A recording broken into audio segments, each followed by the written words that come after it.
We're going to use this time to go over the answers to the practice exam. The first question, how did geographic features influence the diffusion and settlement of both the Phoenician and Greek traders? Something that I want you to remember about the ancient civilizations is that they settled by bodies of water. When we think about Mesopotamia, India, Egypt, China, they settled by rivers.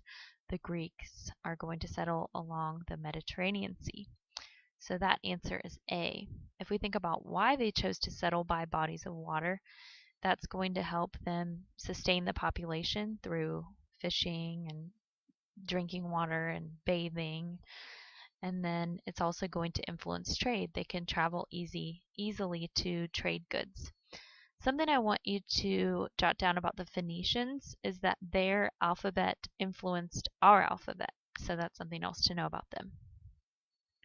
Next, we have this document-based question, and we notice that it's about the Code of Hammurabi, so something to jot down about that. That's the oldest known legal code. And then, like I mentioned in my study tips, what I recommend is that you check out who the author is, read over the question, like skim it over. So how did implementation and codified laws affect people of ancient societies? And then just kind of skim over the answer choices. And then what I want you to do, now that you have an idea of what you're looking for, is read the passage carefully. Because of course, these passages are going to give you that answer. So this question, how did the implementation of codified laws such as the Code of Hammurabi affect the people of ancient societies? Again, notice they have a lot of higher, more challenging vocab terms, but underline the question that they're getting at. So how did the Code of Hammurabi affect people of ancient societies? That's what we can boil down the question to. And then another tip, remember to read over the answer choices carefully and eliminate answers. So for number 2, the answer is A. It's going to unify various peoples and laws within the empire. Next, number 3. Which geographic features determined the locations of the early civilizations Egypt, Mesopotamia, China, and India? And again, like we've already reviewed, the answer is B, rivers and valleys. They all settled by rivers. Egypt by the Nile, Mesopotamia by the Tigris and Euphrates rivers, China by the Yellow River, India in the Indus River Valley. Next, number 4. How did Pericles influence the functioning of Athenian government? So Pericles, what I want you to jot down about him is he is known for expanding democracy in Athens. Something else I want you to jot down about Athenian government is that it was a direct democracy. So direct democracy means that the citizens directly voted for the person that they wanted to elect. So for example, they would get together and they would cast their vote to directly elect. In the United States, we have a representative democracy, meaning we cast our votes and then representatives in the Electoral College vote on our behalf. Now, an example related to you about direct democracy is something like the class elections for student council, where you cast your vote that goes directly toward picking that student leader. It's not a representative democracy, meaning you don't cast your vote and then a group of teachers vote on your behalf. You directly vote. So the answer for number 4 here is B, expanded direct democracy to new classes of free men. So really, Athens is associated with democracy, so you're kind of deciding between A and B. Like I said, Athens is direct democracy. Next, number 5, we see that we have a graphic of the Silk Road. And if you remember, the Silk Road was this trade route. We see the series of trade routes. Remember, we did our little simulation on that. According to the map, how is the Silk Road associated with the development of cities? And the answer is A. increased trade along the route helped to establish cities within major empires. Now, a reason why cities would be established is people would settle along the route, and then these cities would be places where people could engage in trade, would be places where they could go and worship, and so it's just great to have a city along the route where items could be sold.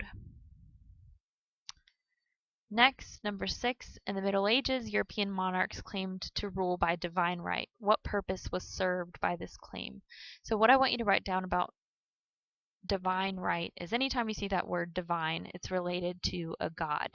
So this divine right, what it means is they claim that their right to rule was from God, whichever God is appropriate to that society.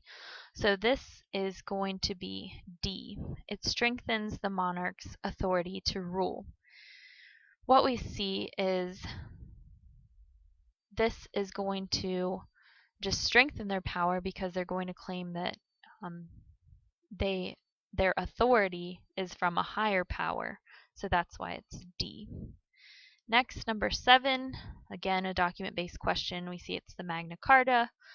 Again, answers in the passage. It says, based on this passage from the Magna Carta, which basic rights were improved by the English barons? And the answer is A, trading rights. And we can find that in the passage. Next, number 8, how did the printing revolution contribute to increased global interaction? So think about what the printing press did. Remember, it allowed people's ideas to spread. It allowed them to record their ideas. It increased literacy rates. So the answer is A, by making text available to broader audiences, leading to the spread of new ideas. So think about the movements like the Protestant Reformation or the Enlightenment, those type of ideas. Number 9, we see they give us some events from the Black Plague.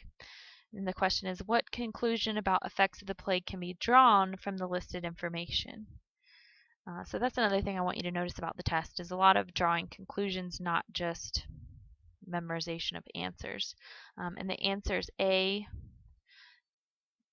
And a human institution is going to be something that's organized, something that people can be a part of, an institution like government or an institution like a school.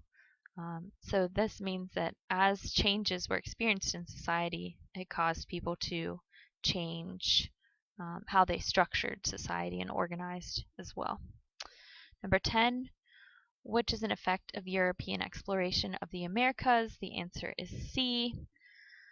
You all did an excellent job with this content of effects on the Native Americans, on Africa. So things like forced labor and diseases and effects on population and displaced from their homes, things like that. New populations were created as Europeans mixed with them. Next, number 11, what was a significant result of European exploration through the Columbian Exchange? So again, what I want you to jot down for Columbian Exchange is this was the exchange of plants, animals, and diseases between the Old World and the New World. So number 11, the answer is C. Diseases cause death among the American Indians. Next, number 12, how did the new ideas and scientific advances of the Renaissance challenge the Catholic Church? If you remember, during this time in Europe, the Catholic Church was the primary authority for the people. They looked to the church for answers. And this changed in the Enlightenment, in the Renaissance, as people started to use reason to question and find answers for themselves. So the answer is B, individualism and humanistic ideas from the Renaissance. Challenge them to look for their own answers. So humanist, that word, if you need to jot down the definition, remember that was the study of many subjects in the university level. Next, number 13, which was an environmental effect of the process of early industrialization? Industrialization being development of factories. And we can think about pollution, deforestation to build factories and build new homes, things like that. So the answer is D, widespread deforestation. Next, number 14, we have some events from Japanese history. The answer, what conclusion about Japan is supported by the timeline above? And the answer is B, Japan industrialized and became imperialistic. We see them industrializing or creating factories right here in the 1870s. Imperialistic, remember, means a stronger country conquering a weaker one. And we see them doing that in this Russo-Japanese War, annexing Korea. Next, number 15, we see some more events. And using the information provided, which historical conclusion can be drawn about the cause of World War II? And the answer is D. Some nations were aggressive and imperialistic. So when we think back to World War II, remember Japan started in the Pacific World War II started in the Pacific when Japan invades Manchuria, and then what's actually going to draw them in is when they, Pearl Harbor, draw the U.S. in as Pearl Harbor. But we see again, invading other countries, taking over other countries is going to be a cause. World War II started in Europe when Germany invaded Poland. Number 16, how did British taxes on salt contribute to the growth of Indian nationalism? So a refresh, Gandhi led a nonviolent protest against the British in India. The salt tax was where they believed, or the British didn't allow them to make their own salt. They had to buy it from the British. So 16 is A. This tax triggered violence against the Salt March, which inspired a wider civil disobedience movement in India. So we watched that little video clip of Gandhi in the Salt March, and of course the British are going to be the ones using violence against the Indian people. So that's going to again unite them as Indians and unite them against the British. Number 17, this is on our last test. How did Gorbachev's policies of glasnost and perestroika affect the Soviet Union? The answer is B. Both of those policies are going to allow people to air their discontent with communism. So then that's just going to open the door for them to demand more freedom. 18, some more events. And how do the developments affect international politics? Brezhnev Doctrine jot down that this was the policy that the Soviets would invade when communism was threatened. So the answer here is B, intensified Cold War conflicts and tensions. Next, number 19, we see some quotes about terrorism. And so according to the quotes, how have terrorist groups and their movements impacted society? If we think about in our own society, it's led to increased airport security, increased involvement, the U.S. intervening to stop terrorism. The answer here is A, terrorists. Remember, something else to write down is that terrorists have political as well as social goals. Number 20, which shared purpose explains the operations of the groups listed in the region below. Some of you studied these in the simulation, but what we're going to see is C, to create independent nations. So in this case, that's their political goal. Next is 21. How was European society affected by the Crusades? And the Crusades was, jot this down, a conflict for control of Jerusalem, and this was the first time the Europeans were exposed to the Arab advances as well as their goods. So the answer here is C. 22, Magna Carta. What I want you to write down is that this limited the king's power. Again, use the passage to help you. The answer is B. 23, effect of the Black Plague on population, of course, led to a decline and also caused people to question their faith, things like that. So A. 24, laissez-faire, write down that it means let it stand. How could this lead to a more productive economy? The answer is A, creates competition. Because the government is not involved, countries can compete to give you lower prices. Thank you again for your time.